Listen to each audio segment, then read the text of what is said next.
My name is David Carter. I am 38 years old today, and while most men expect candles, cake, and laughter on their birthday, I received something else entirely. Not a gift, not even a word of kindness. My wife placed divorce papers in front of me with a smile so calm it froze the room. But before I tell you what happened tonight, let me introduce the people who shaped this story, each of them playing a part whether they know it or not. My wife Claire is 36, sharp-eyed and ambitious, always chasing something shinier than what she already has. A woman who loves the image of success more than the work it takes to build it. My best friend Jason is 39, reckless and charming, the kind of man who knows how to light up a room with jokes but never stays long enough to deal with the consequences. My sister Emily is 34, steady and protective, the only one who has sensed the cracks in my marriage long before I admitted it to myself. My father Robert is 62, stern but loyal, a man who believes in proof over promises, a man whose lessons have carried me through every storm. And then there is Sarah, my colleague, 29, observant and kind, the one who noticed things others ignored, the one who became my unexpected ally when the shadows grew longer. These are the names that orbit this story, but it begins here, on my birthday, at a dinner that was never meant to celebrate me, but to break me. The restaurant was one of those upscale places Claire adored, dim lighting, crystal glasses, waiters who hovered like ghosts waiting for your command. I never cared for pretension, but Claire thrived on it, believing that appearances were everything. Tonight, she had orchestrated the evening perfectly. A table for two, a bottle of wine I didn't order, a dessert menu I would never see. Her eyes gleamed when she slid the envelope across the white tablecloth. She leaned back with a glass of red wine in her hand, waiting as though she were an actress stepping into the spotlight of her grand performance. "Happy birthday," she said, her tone sweet and venomous, like honey laced with poison. I opened the envelope slowly, every second stretching longer than the last. The papers inside were crisp, neatly arranged, already signed and dated. Divorce papers. Not a discussion, not a request, a declaration, a birthday gift wrapped in betrayal. My eyes scanned the pages, but I didn't need to read them to understand. Claire had prepared this moment for weeks, maybe months. She had plotted it down to the date, to the hour, to the very restaurant where she could hand me destruction disguised as dinner. Around us, the world carried on. The clink of silverware, the murmur of other couples, the faint music drifting from speakers. But inside me, something went still. Because she thought she was shattering me. She thought she was pulling the ground from under my feet. But what she didn't know was that I had already been digging. For months, I had been digging quietly, building something she couldn't see, carrying a secret sharp enough to cut through every lie she had spun. Tonight, she believed she had won. Tonight, she believed she was in control. But arrogance is a blindfold, and Claire had always been too sure of herself.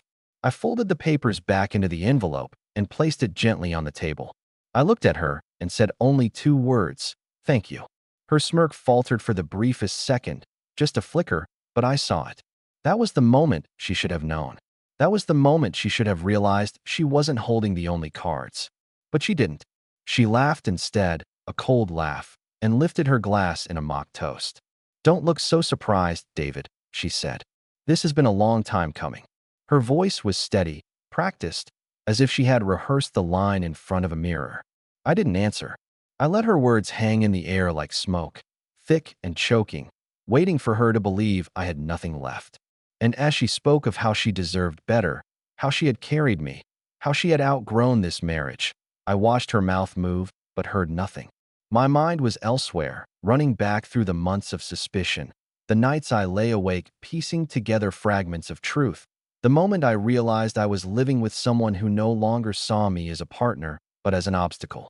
I thought of the emails I had found, the messages that weren't meant for me, the financial records she thought I would never check. I thought of the way she had looked at Jason when she thought I wasn't watching, the way laughter lingered between them too long. I thought of the voice recordings I had saved, her whispers on the phone to someone she shouldn't have been speaking to, promises she shouldn't have been making. All of it gathered, all of it cataloged, all of it locked away in a place she didn't even know existed. That was my secret. That was my shield. And while she thought she was cutting me down, I was already holding the blade. But patience is a weapon too. I sat there, calm, silent, letting her believe her victory was complete. She wanted me broken. She wanted me angry. She wanted me loud, because anger makes mistakes and loud men lose control. But silence is terrifying, and she didn't know how to read mine. I took a sip of wine and let the bitterness sit on my tongue.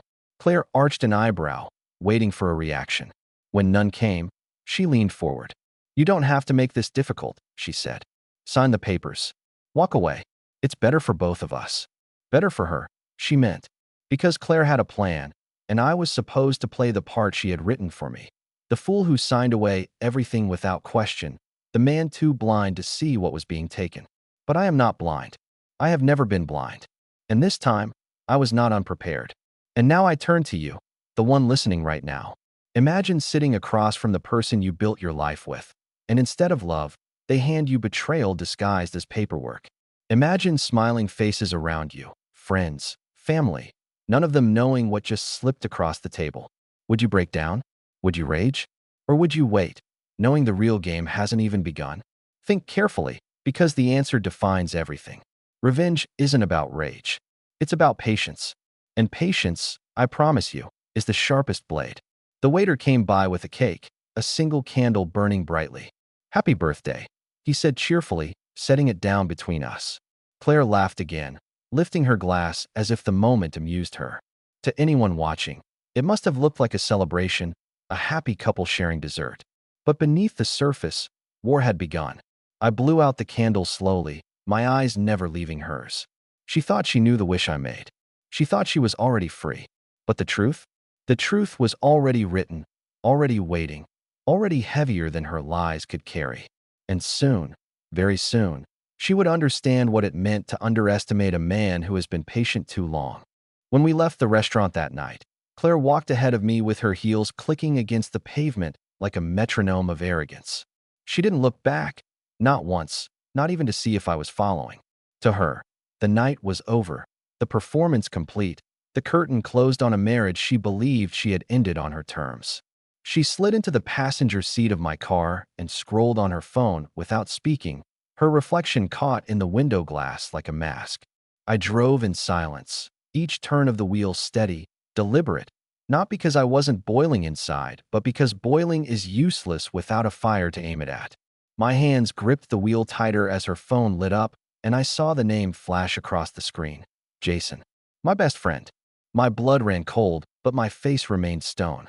She tilted the screen slightly, as if to hide it, then typed quickly, her nails tapping like raindrops. Betrayal has a sound, and I heard it in that moment. I dropped her off at the house and told her I had paperwork to finish at the office. She didn't question me. She didn't care.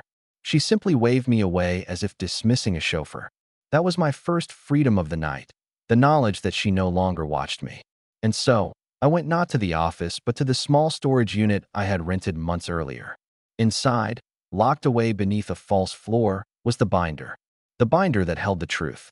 Copies of bank statements, photographs of deposits and withdrawals, receipts she had claimed were business expenses but were nothing more than indulgences.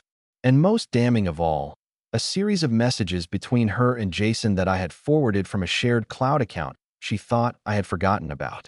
The messages began innocently enough, jokes, inside references, the kind of words friends might share. But soon they grew bolder. Complaints about me, mocking my predictable routines, ridiculing the way I still believed in loyalty. Then came the plans. The late-night hotel rendezvous. The whispered dreams of what life would be like once I was out of the picture. And finally, the strategy. Jason had advised her to file first, to serve me papers on my birthday for maximum effect, to humiliate me into compliance. They thought they were clever. They thought I was blind. But what they didn't know was that I had been preparing for months. I had hired a private investigator the moment my gut told me the story didn't add up. I had installed software that mirrored her texts, saved to a drive only I could access.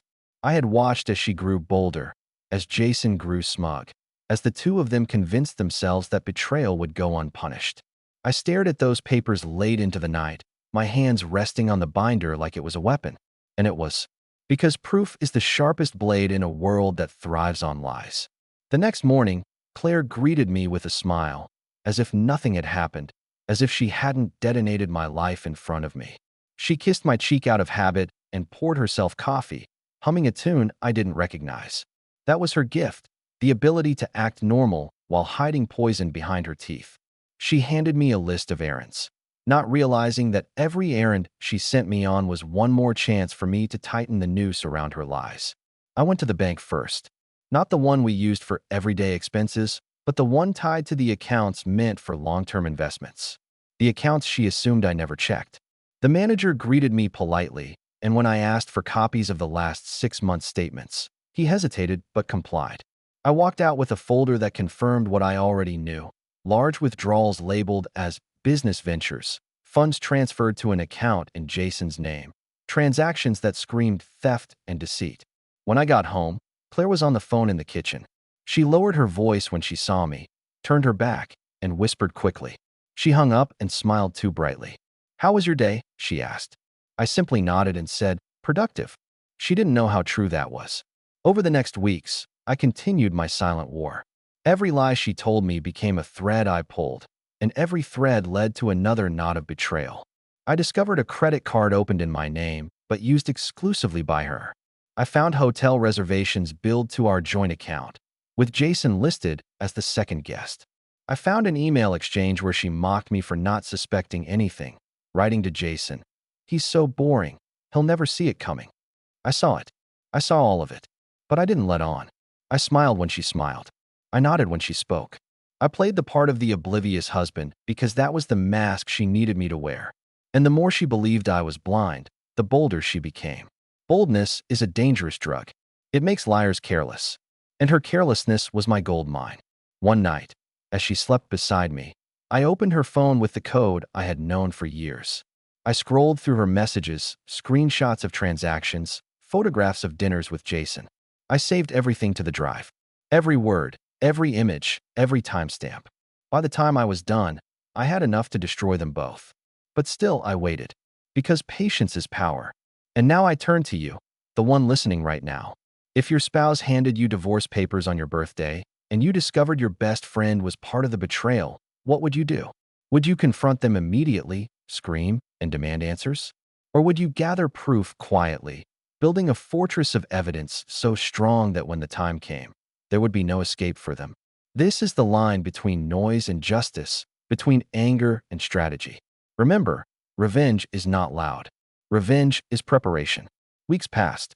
Claire continued her charade, planning dinners, laughing too loudly at Jason's jokes when he came by, whispering on the phone late at night. She thought she was untouchable. She thought I was powerless.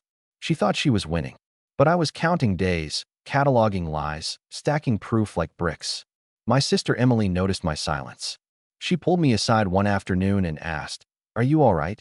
I looked at her, and for the first time in weeks, I almost broke. But instead, I handed her a copy of a message between Claire and Jason. Her face hardened as she read it. "David," she whispered, "you can't let this slide." I shook my head. "I won't." Emily became my quiet ally, helping me organize the evidence, double-checking dates, making sure nothing slipped through the cracks. My father, Robert, stern and steady, reminded me of his old advice: don't fight with words. Fight with proof. His voice echoed in my mind as I built my case.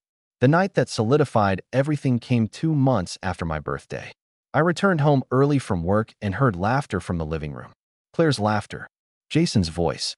I paused in the hallway, recording on my phone, capturing every word. "He's clueless," Claire said. "By the time this is over, he'll be lucky to keep his socks." Jason chuckled. "Don't underestimate him completely, Claire. He's not stupid." "Please," she scoffed. "He's predictable." "That's worse than stupid." I turned and walked back outside, my hands steady, my mind clear. Because now I had everything I needed. Claire thought betrayal was her gift to me on my birthday. But I had been preparing my own gift for her, one she would never forget. And soon, very soon, I would unwrap it. I said yes. The word felt small in my mouth, but large on the page. It was the hinge on the door I had been circling for months. I had rehearsed this inside my head 1,000 ways. Angry, theatrical, cold. But none of the rehearsals mattered once the moment arrived. What mattered was the proof, the careful stacking of paper and pixel that made argument unnecessary. I began, as I always had when things needed doing, with a list. Step 1. Notify my lawyer and let him draft the documents that would make our private evidence speak in public. Step 2. Prepare the public release that would frame the narrative plainly. No melodrama, no innuendo, only the facts and the dates and the accounts. Step 3. Arrange the meeting with the bank and with the company where Jason worked so that subpoenas would land simultaneously and leave nowhere to hide. Step 4. Sit across from Claire and Jason and let the silence do what shouting could not. My lawyer, Mark, arrived at my apartment one gray morning with a briefcase and the kind of expression people wore when they understood the difference between a criminal act and a betrayal. He had read everything. The messages, the emails, the bank statements, the forged signature I had plucked from a document and sent to a handwriting analyst who confirmed what my gut had already whispered. This was not my hand. He did not mouth reassurances he did not mean. He said, "We move on paper and in the right order. Emotion is for later. For now, the law is our instrument." I liked that, instrument. It reduced the swelling in my chest to a set of operations I could follow. We filed a complaint with the district attorney, one that read like a ledger: dates, amounts, transactions, witness names, copies of emails, signed statements from Maria, Alan, and Emily's notes detailing dates she had corroborated. We included the recording from the night in the living room where they had laughed about me like a cautionary tale. The district attorney responded with the efficiency of someone used to turning chaos into process. Search warrants were prepared. Preservation notices were sent. Mark told me the grand jury would likely move faster with the kind of trace evidence we had: money, signatures, surveillance footage. Meanwhile, I set another plan into motion that had nothing to do with law and everything to do with light. I wrote a short, clear statement and posted it to a blog I controlled and a few vetted outlets. No sensational language. Just, I have experienced a betrayal involving my spouse and a close friend. I did not ask for pity. I asked for accountability. If anyone has information relevant to a formal investigation, contact my counsel. The post did what truth does when it is tidy. It invited other truths to come forward. People reached out, some to volunteer testimony, some to offer evidence they had been saving for a riskless day. One man in a small town forwarded a bank statement showing a pattern identical to mine. A woman sent copies of hotel receipts that matched dates I had been at work. Each message was another beam under the floor. The day the warrants were executed, my throat felt as light and solid as a bell. The media, because a story like this loves the theater of raid photos, came in a low tide. Cameras at a courthouse look less like spectacle and more like record. I stayed away from the physical raids. Mark said the scene outside could be a theater and might complicate witness testimony. I trusted him and instead did what I had always done best. I held the line in the quiet rooms. That morning, though, I stood in front of a mirror and gave myself 3 simple instructions: breathe, speak facts, preserve composure. Then I went to the bank to speak with an officer who had promised to cooperate. She handed me photocopies and said quietly that compliance teams often assume customers will notice when accounts move, and too often they are wrong. People trust, she said. Trust is a useful thing to exploit. We set a meeting for the following week with the bank's fraud department and a forensic accountant. The room at the bank smelled of lemon cleaner and the subtle fear institutions carry when they are shown where they failed. The forensic accountant unfurled diagrams of transfers and traced the line they had taken through shell companies and quick withdrawals. There was a moment in the briefing when the paper trail, those tidy rows of numbers, did something words could not. It made intent visible. It was not merely an arrangement gone awry. It was a choreography of labels designed to pretend the money had legs it did not. I felt the room tilt in a way that was not physical but moral. Outside the room, in the hall, a reporter who had covered the city for years offered me a hand. He had followed pieces of the story since my first post, and now he looked like someone who had watched a small, fixable thing grow into a systemic problem under polite hands. He asked if I would sit down and say something on the record. I thought of the long list Mark had given me. Let the professionals speak. But the reporter, with a tired kindness, said, "Speak once. Say the line you want people to remember." I closed my eyes for a second and then told him, "If someone says they give you care, ask to see the account." He wrote it down and later, colleagues used the line as a header. The string had a new knot. The legal pieces rolled forward with a slow inevitability. Subpoenas compelled bank records from multiple institutions. The condo holding company produced its ownership papers when pressed. GPS logs and surveillance footage placed Sophia at the branch with the folder. The notation that a man, not employed by the branch, had used a stamp later tied to a contractor came to sound like a cartoon detail. Until you realize cartoons are how people hide cruelty. Each item was a small, hard witness. The DA called me to say they had probable cause and wanted to indict. In a world where indictment is often a bureaucratic prelude, the word landed like an act. We met then with Jennifer in a small conference room where she explained the path through the justice system. She spoke in calm certainties and asked me to keep my life private while their work unspooled in public. "Let us be the thunder," she said. "You be the place people can rest when the noise stops." And I did. I let them do the thunder. I let the legal engine move the parts into places where things could be held accountable. But there was another front to this fight, one that had less to do with evidence and more to do with truth being visible to the people whose applause had earlier given cover to the lie. I had arranged an appearance at a community event, a small business roundtable where Claire and Jason had once been celebrated for their entrepreneurial synergy. It was a place that ate light and turned it into reputation. I did not go to shout. I went to speak.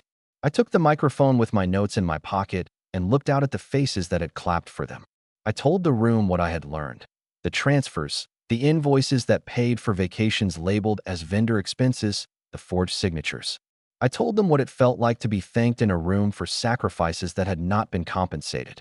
I said things plainly. When a person's name is used as a decoration on the story of someone else's success, it is theft. When papers are forged in a name you live by, it is violence. I spoke slowly. People listened. A woman in the second row had tears on her face. She later told me she had lost a retirement to a similar story and had kept silent for years.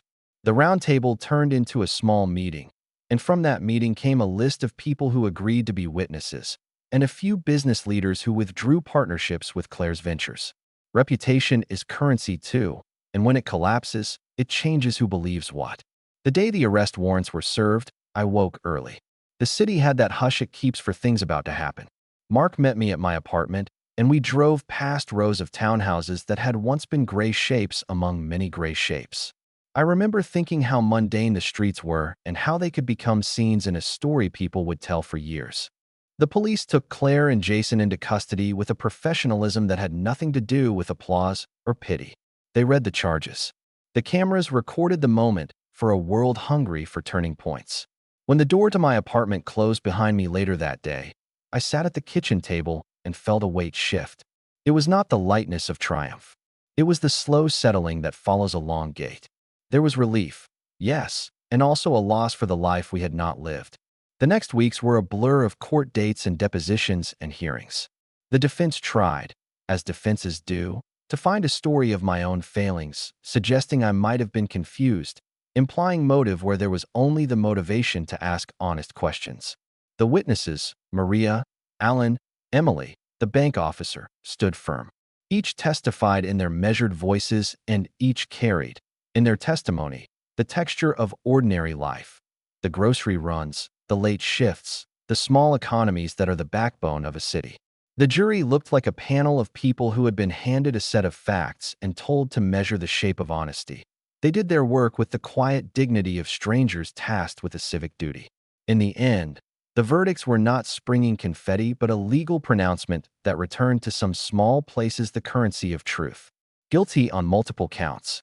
Restitution ordered. Sentencing that would hold years behind it. Years that would not erase harm, but would mark it formally. Afterward, there was a room of cameras and a flurry of questions.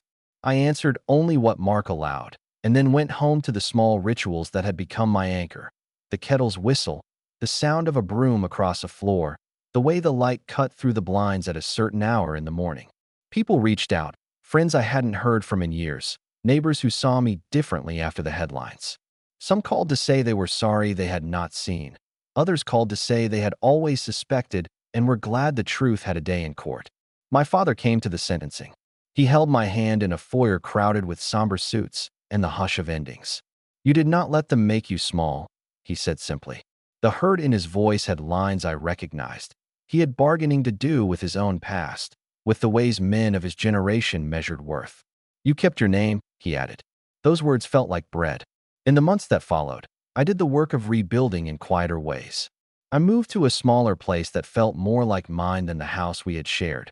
The light there fell on a small desk, and I often sat and wrote about process, about the ways we let love and reputation be confused, about the small rituals that keep a life honest.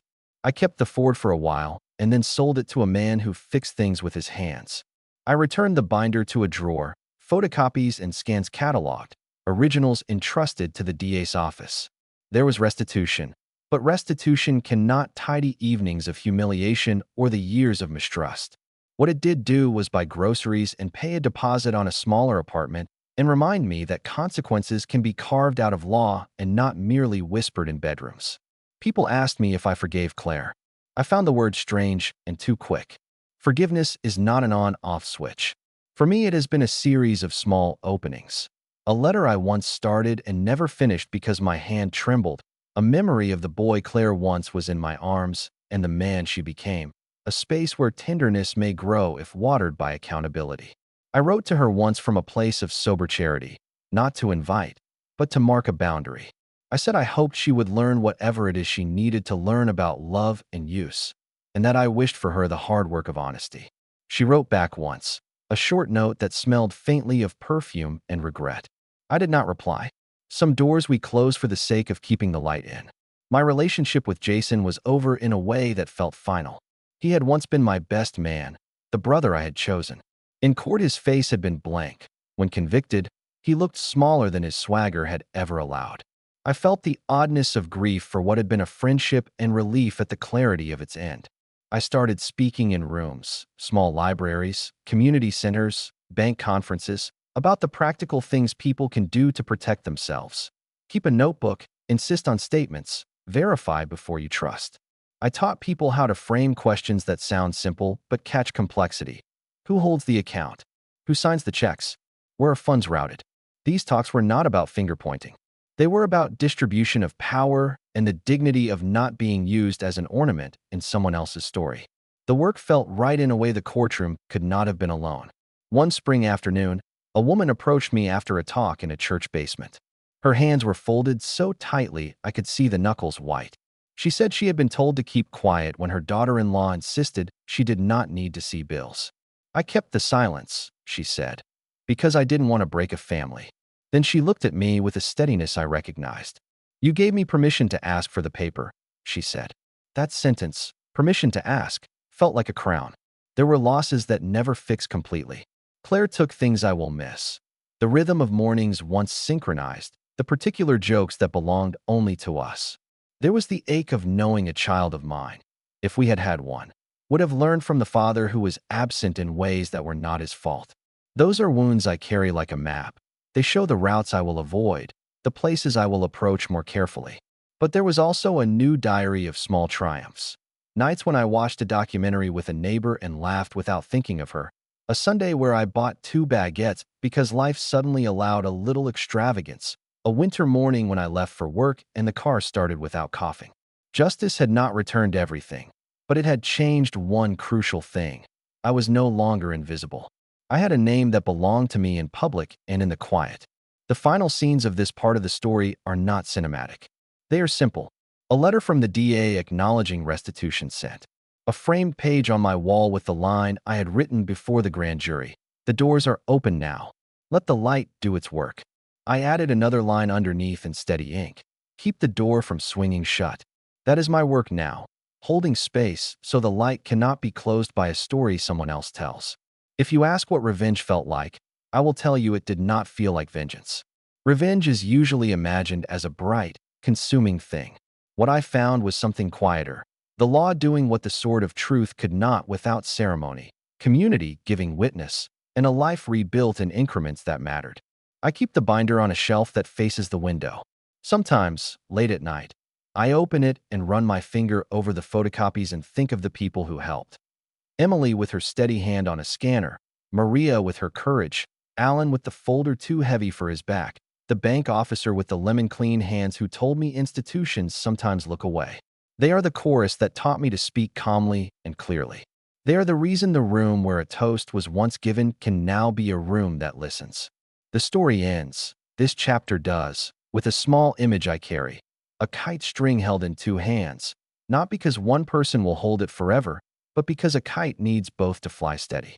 I am 38 now, and the suit I wear fits differently. The sleeves are the right length, and the pockets hold the things I need. I walk into rooms and carry my name in the front of my chest like good bread. If you are reading this because you suspect a name you love is being used as a prop, ask for the paper. Bring someone with a notebook. Keep your voice steady. Breathe with the door, open in, closed out, and let the light do the work it was always meant to do. And now that you've heard my story, I leave the question with you. Did I make the right choice, or should I have walked another path? Tell me what you believe in the comments below, because your voice matters here. Join our community, subscribe, and let the truth live on through all of us.